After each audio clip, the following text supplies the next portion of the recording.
En pleine collecte d'échantillons de roches, l'homme se fait mordre la main droite par un serpent venimeux. Mais il sait pas que cet accident va lui faire éviter une catastrophe. Une douleur atroce déferle d'un coup dans tout son corps. Il sort péniblement son téléphone de la main gauche pour appeler à l'aide. Mais d'un simple mouvement de doigt, le téléphone glisse dans une fissure. Jacques dégaine aussitôt son couteau. Et malgré la douleur atroce, il incise la plaie. S'il évacue pas le venin, c'est la mort assurée. Et malgré tout, sa main droite perd vite toute sensation. Le venin du serpent dépasse largement ce qu'il imaginait. Il ose pas traîner et attrape son sac à dos. Il doit rentrer au chalet avant que le venin fasse effet. Sinon, aucune chance de survie. Il fonce en titubant vers le chalet. Chaque pas siphonne le peu de force qui lui reste. Et juste avant que sa conscience se dissolve, il donne tout ce qu'il a et regagne le chalet. Une soif soudaine lui brûle la gorge. Il attrape sa gourde et la vide d'un trait, puis s'écroule en titubant sur le lit. Une douleur atroce lui transperce la poitrine. Sa respiration devient de plus en plus difficile. Les lumières devant ses yeux se brouillent peu à peu, et sa conscience sombre dans le noir. Le temps file et 2 semaines passent. Jacques revient miraculeusement des portes de la mort. Mais pendant tout ce temps, l'humanité a connu une catastrophe sans précédent. Le monde extérieur a déjà été bouleversé. Et lui, il en sait absolument rien. Après avoir vite fait ses affaires, Jacques décide d'aller en ville acheter à manger. Mais le trajet est d'un silence terrifiant. Pas une voiture, pas une âme en vue. Quand il arrive au supermarché, il reste figé. Non seulement l'endroit est totalement désert, mais des cadavres en décomposition traînent au bord de la route. Des voitures hors de contrôle sont arrêtées dans les rues. L'avenue autrefois animée est d'un silence de mort. Et c'est seulement en voyant un panneau d'affichage que Jacques comprend enfin. Il y est écrit qu'une pandémie mondiale a éclaté. Un mauvais pressentiment monte en lui. Jacques fonce aussitôt en voiture chez ses parents. Quand il arrive en catastrophe dans la résidence, tout est toujours aussi désert. Jacques pousse la porte et appelle ses parents. Mais ce qui lui répond, c'est encore le silence de mort. La nourriture sur la table a déjà pourri. Il entre prudemment dans la chambre de ses parents. Une odeur de putréfaction lui saute au visage. Son père est mort depuis longtemps, allongé sur le lit. Sa mère gît sans vie dans la salle de bain. La perte de ses parents fait complètement s'effondrer Jacques.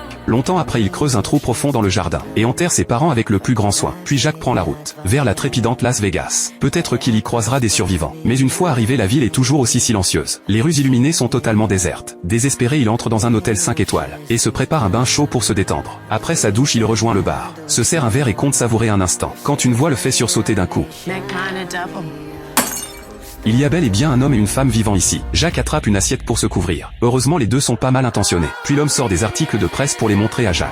En fait, un virus mystérieux a éclaté d'un coup, et les vaccins existants sont totalement inefficaces, ce qui a causé la mort de toute l'humanité. Seuls de très rares individus immunisés ont survécu, mais même survivre a perdu tout son sens. Tous leurs proches et leurs êtres chers les ont quittés. Le lendemain, l'homme voudrait que Jacques reste leur tenir compagnie, mais Jacques refuse les deux sur le champ. Il est convaincu qu'il existe d'autres survivants. Mais à peine Jacques sort du bar, un coup de feu retentit derrière lui, et la Jacques s'effondre complètement à l'intérieur. Il roule comme un dératé sur la route, comme pour se détruire de cette façon, quand soudain un chien surgit au milieu de la chaussée. Jacques écrase brutalement la pédale de frein, et en regardant le petit chien tout doux devant lui, son cœur engourdi se remet à vibrer. Il décide d'adopter ce chien errant et de continuer à vivre.